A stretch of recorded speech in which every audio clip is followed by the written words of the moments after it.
The world you think you know is built on silence, on secrets carefully buried beneath layers of law, medicine, and civility. But some secrets refuse to stay buried. Some scream through history in a voice so raw, so unbearably human, that it shakes the very foundations of what you believe is safe.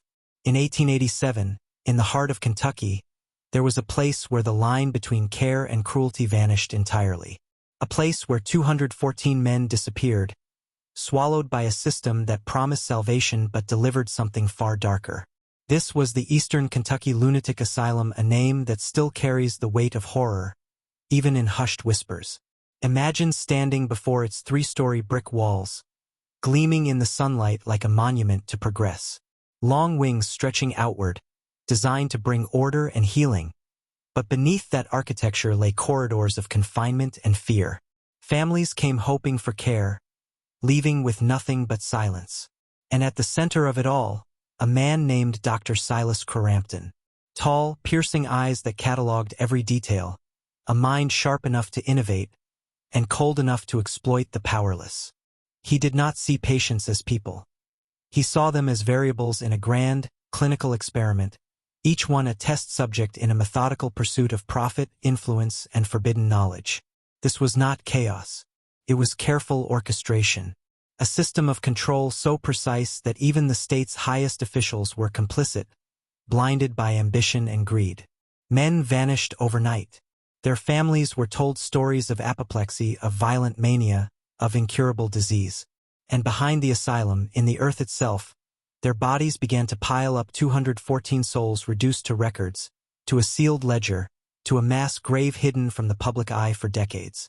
Listen closely, because this is where most people stop paying attention. They hear asylum. They think care. They hear insane. They think illness. But the truth is more corrosive than fear. It is the revelation that institutions, those we trust with our lives, can bend the rules of morality, twist medicine, and weaponize obedience.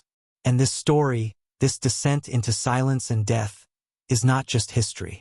It is a blueprint, a demonstration of what happens when power is unchecked, when curiosity becomes cruelty, and when men like Crarampton decide that humanity is expendable. In the next sections, you will see what it means to be invisible to the system, to vanish without a trace, to live inside a horror engineered by those who were meant to protect. And you will understand why some knowledge is so dangerous. It changes a man forever. Step inside the Eastern Kentucky Lunatic Asylum, but leave everything you know about mercy and medicine outside. The air inside these walls was heavy, thick with the scent of fear and antiseptic, a chemical cloak masking the cries that no one was meant to hear. Gas lamps flickered over whitewashed walls, casting shadows that moved like specters across the corridors. Every step echoed on polished floors, a warning that someone, somewhere, was watching. And they were. At the center of this meticulously orchestrated theater was Hannah Rutledge, the head nurse. Stern, precise, and unyielding, she walked these halls with the confidence of someone who had mastered control over life and death. Her pale blue eyes were cold, trained to detect the slightest defiance, the faintest tremor of fear. Patience learned quickly. To resist was futile. Obedience was survival. She did not merely enforce rules, she enforced submission. The asylum was a machine, and she was one of its most effective cogs. But control required more than fear. It required secrecy, paperwork, and the illusion of legitimacy. Each new arrival was processed with clinical efficiency. Stripped of clothing, catalogued, recorded, assigned a number. Their identities dissolved into ledger entries, their histories erased. Dr. Crarampton observed this with mechanical precision, taking notes in his ever-present leather journal. Every symptom, every reaction, every human tremor became data, fuel for experiments that were never meant to see the light of day. The first disappearances were subtle, almost invisible. Samuel Hutchkins, a blacksmith traveling to sell his work to the state. Hardy Peton, a farmer delivering corn. Ordinary men, ordinary lives, swallowed by a system no one suspected. Families were given explanations that sounded plausible. Sudden insanity, apoplexy, advanced dementia. And most accepted it, Because who questions the judgment of a doctor with a sterling reputation, a government-approved license, and letters of recommendation from Philadelphia colleagues?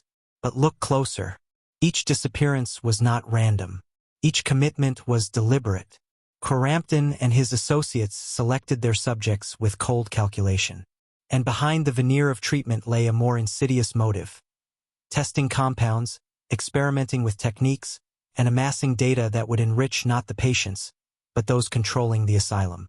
Money, power, and reputation formed a triangle of corruption that no one outside these walls could penetrate.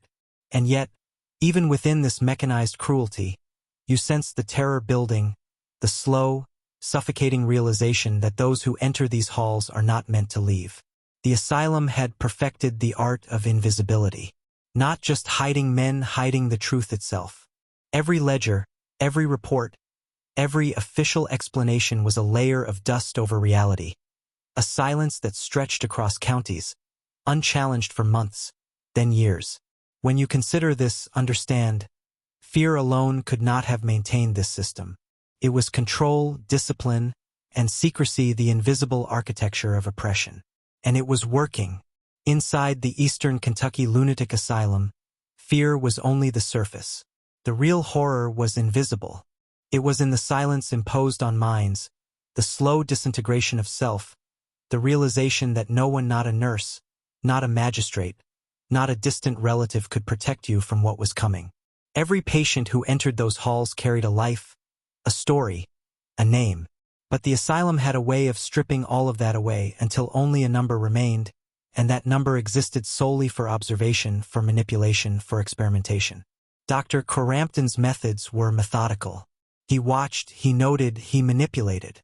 Some men were kept awake for days, subjected to harsh light, jarring sounds, and cold isolation. Others were given compounds whose effects were unknown, experimental drugs delivered under the guise of treatment.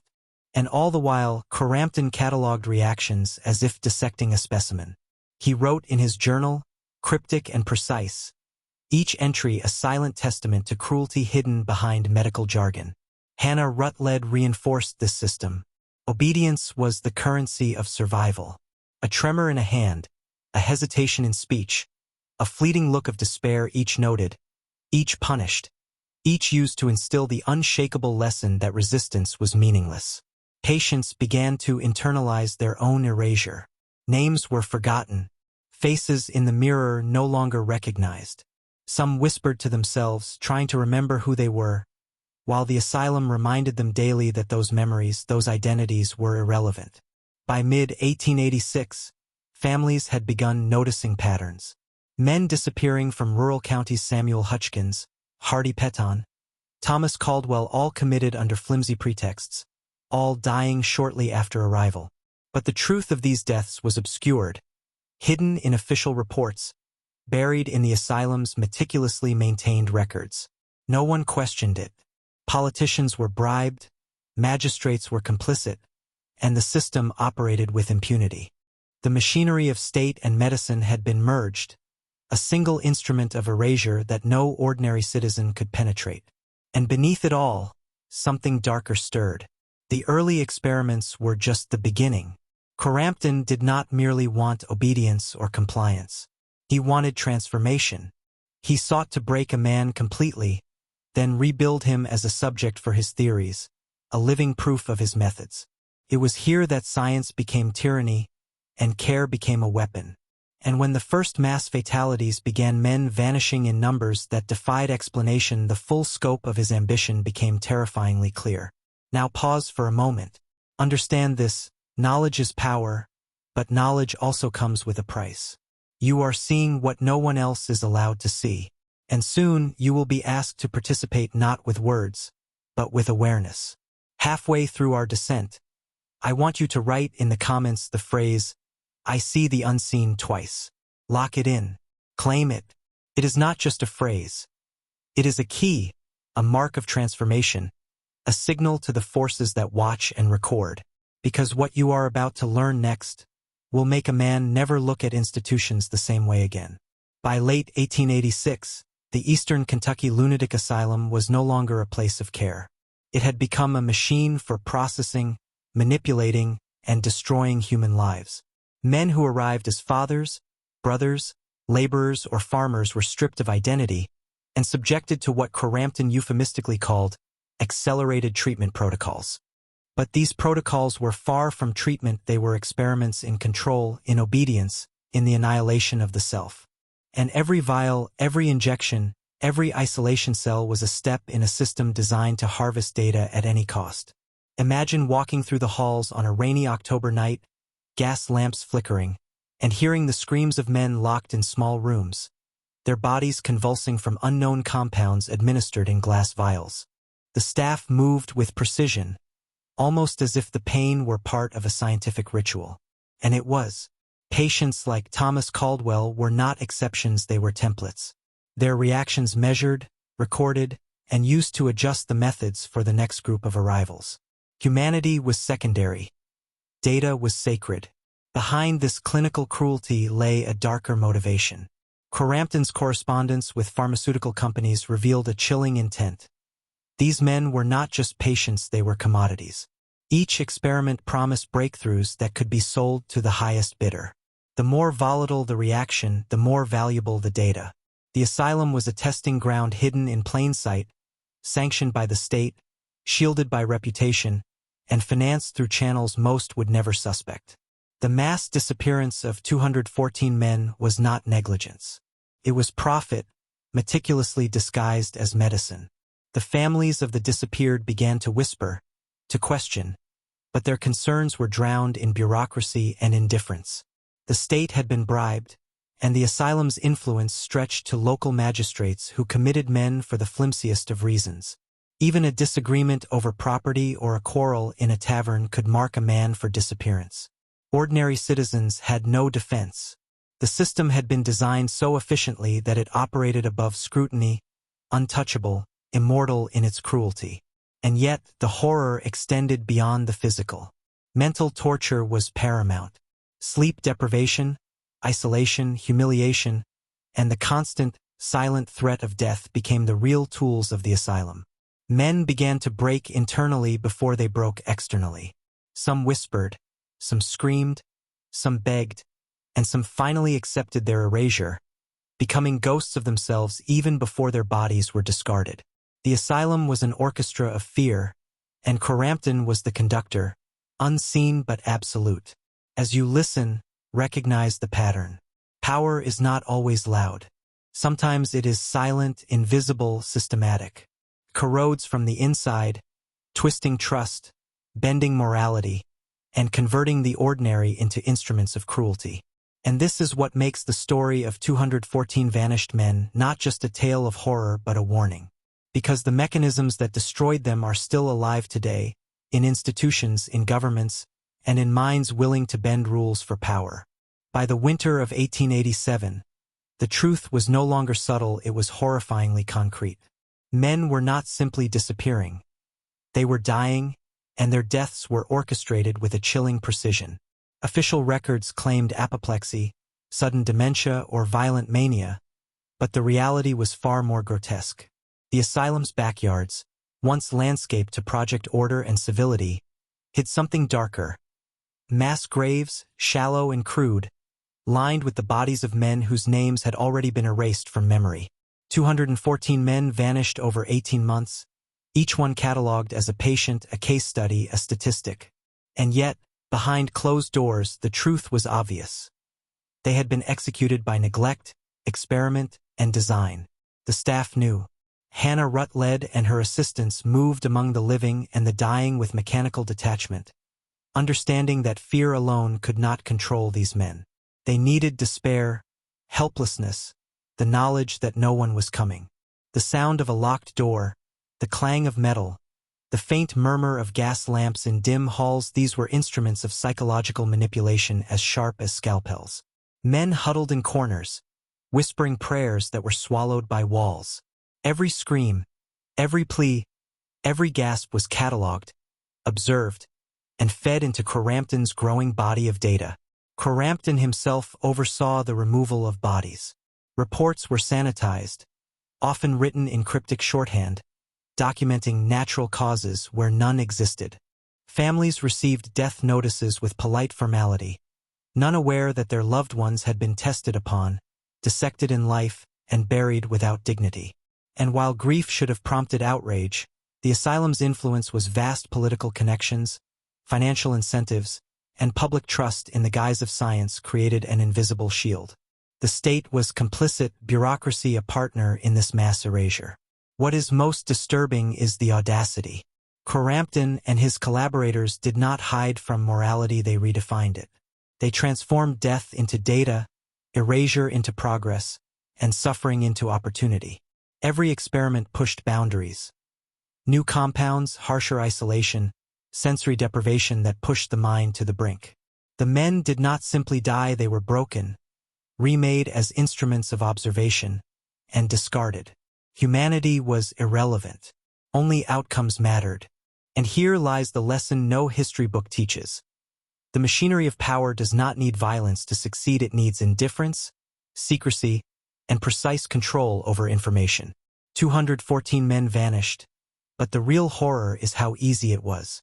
Names erased, records sealed, truth buried under official documentation, and the complacency of a public unwilling or unable to question authority. This is where horror meets inevitability. And now that you see it, you cannot unsee it. The living within the Eastern Kentucky Lunatic Asylum were as trapped as the dead. By 1887, the corridors echoed with the silence of broken men, the quiet desperation of those who had seen too much and survived. But survival was no mercy. It was another form of torment. Crarampton understood that fear alone could be fleeting. True control required reshaping the mind, bending it until obedience became instinct and identity dissolved into compliance. He was a sculptor of human will, and the asylum his workshop. Patients were divided, monitored, and manipulated with precision. Some were rewarded for conformity with small privileges. A brief walk outside, a slice of bread, or a rare smile from a nurse. Others, those who resisted or questioned, were subjected to extremes. Confinement in freezing cells, sensory deprivation that lasted days, or exposure to the experimental compounds whose effects ranged from paralysis to hallucinations so vivid they blurred reality itself. No one could trust their perceptions. No one could trust the hands that fed them, cleaned them, or administered their treatment. But the true mastery of control was in secrecy. Crarampton's journals were filled with observations written in an almost indecipherable hand, a language known only to him. Each experiment, each reaction, each death was recorded in meticulous detail, ensuring that the data outlived the man, and the man was nothing but a footnote. Staff were trained to enforce this system of silence. They did not question, they did not hesitate. To do so was to invite the same erasure they observed daily. Science had become a weapon. The asylum's laboratories, once symbols of medical progress, were instruments of terror. Chemical compounds tested on the living, observations recorded under gaslight, mortality rates hidden in official reports all combined to create a system that was self-perpetuating. The public saw innovation. The state saw order. And behind the facade, 214 men had vanished. Their identities dissolved, their fates sealed in secrecy. Understand this, what happened here was not an accident. It was a lesson in the mechanics of absolute control. Power, when fused with secrecy and the veneer of legitimacy, can turn ordinary structures, hospitals, bureaucracies, governments into instruments of systemic horror. The asylum demonstrated it perfectly, and this is the knowledge that shakes the foundation of your assumptions. Institutions are not inherently benevolent. They obey the intent of those who wield them, and intent, when corrupted by ambition, can be lethal. Now pause and reflect. What you see is not just history, it is a mirror. And if you are awake, if you are aware, you will begin to recognize the same patterns wherever power concentrates and secrecy prevails. Because the horrors of Frankfort, Kentucky, are more than a story. They are a warning. The Eastern Kentucky Lunatic Asylum did not end with the disappearance of its victims. Its machinery of control extended far beyond its walls, reaching into courts, local governments, and even the homes of those left behind. Every ledger, every official report, every sanitized death notice was a tool of concealment, carefully crafted to ensure that the truth never surfaced. The 214 men who vanished became ghosts not only in life, but in history itself, buried beneath bureaucracy, bribery, and public trust. Investigators who might have questioned the disappearances were subtly neutralized. Donations flowed quietly from the asylum to the state treasury. Political influence smoothed the path, and any magistrate who resisted risked career ruin. The system had been perfected. The very institutions designed to protect the innocent were harnessed to erase them. Families, desperate for answers, were met with cold formality, legal language that obfuscated the reality, and social pressure that kept them silent. Even grief could be manipulated, shaped into a tool of compliance. Inside the asylum, the living were watched with the same calculated detachment as the dead. Crarampton's obsession with observation meant that nothing escaped his notice. Every word, every gesture, every small flicker of rebellion was recorded, measured, and used to refine the next experiment. Those who resisted were often removed, quietly committed to isolation rooms or administered compounds that sped their demise. The survivors became vessels of observation, living proof that the system was effective, that obedience could be manufactured, and that humanity was irrelevant when methodical cruelty was applied with precision. And yet, the legacy of this horror stretched far beyond mortality. The families of the vanished were haunted not only by grief but by uncertainty. Who were they? Where did they go? What had been done to them? These questions festered in communities, quietly eroding trust in institutions, revealing a truth that the public rarely confronted.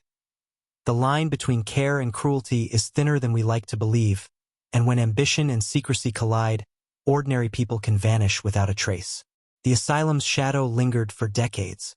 Records were sealed, mass graves remained hidden, and the name of Dr. Silus Crarampton faded into hushed warnings in medical journals and local legend. Yet for those who study the mechanisms of power, control, and corruption, the lessons remain vivid. This was a system designed to break men physically, psychologically, and socially, all while preserving the illusion of legitimacy. And those lessons are still relevant. Because wherever systems of authority are left unchecked, where secrecy dominates, and where ambition overshadows morality, the machinery of horror can be rebuilt, and sometimes it is. The final truth of the Eastern Kentucky Lunatic Asylum is not found in reports or public records. It is found in the silence that follows, in the empty spaces where 214 men should have stood, in the whispers of descendants who never learned what became of fathers, brothers, and sons. When state officials finally breached the locked doors weeks after the last known scream, what they discovered defied both comprehension and law. A mass grave containing double the number of officially recorded victims, a grim testament to secrecy, calculation, and unthinkable cruelty. Crarampton's leather-bound journals, finally uncovered decades later, revealed a mind both brilliant and monstrous. Every experiment meticulously catalogued. Every reaction of every patient noted with a precision that bordered on obsession. Chemical compounds, prolonged isolation, sensory deprivation, each recorded as a variable in a study that no one outside his mind could justify. And yet, there was no remorse. The doctor's final entry, consisting of 7 chilling words, offered no explanation, only acknowledgement of a reality too terrible for most to confront. The psychological terror imposed on those who survived was just as profound. Many left the asylum hollow, broken in ways visible and invisible. Some could no longer trust their own memories, their own perceptions. Others carried an unshakable fear of institutions, of authority, of anyone claiming to act in their interest. And all bore witness to a lesson that history too often forgets. Power, when fused with secrecy and ambition, can obliterate not just life, but truth itself. The Commonwealth of Kentucky sealed the records for nearly a century and 40 years, burying knowledge deeper than the victims themselves. And yet, the echoes remain. Families haunted, communities fractured, faith in institutions eroded. The asylum, in its perfection of cruelty, teaches something that cannot be ignored. The machinery of oppression is quiet, systematic, and almost invisible until it is too late. And once you see it, you cannot unsee it. Now, remember the phrase I asked you to write in the comments. I see the unseen twice. Claim it. It is your acknowledgement that you understand what most never will, that beneath civility and authority, there are structures designed to control, manipulate, and erase. That knowledge is dangerous, but it is also liberating. Because awareness is the first step toward mastery, and the first step toward protecting yourself from the same machinery that destroyed 214 men in Kentucky. History is not just a story of the past. It is a map, and for those willing to descend into its darkest corners, it reveals truths the powerful hoped you would never see. The asylum stands as proof that horror is real, that it can be engineered, and that understanding it changes a man forever. You have looked into that darkness, and now it is part of you. Some knowledge is forbidden, some truths are buried, but now you've seen what the world tried to hide.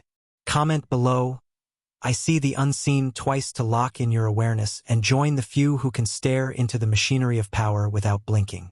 Share this video, awaken someone you trust, and step into the hidden history they never wanted you to know.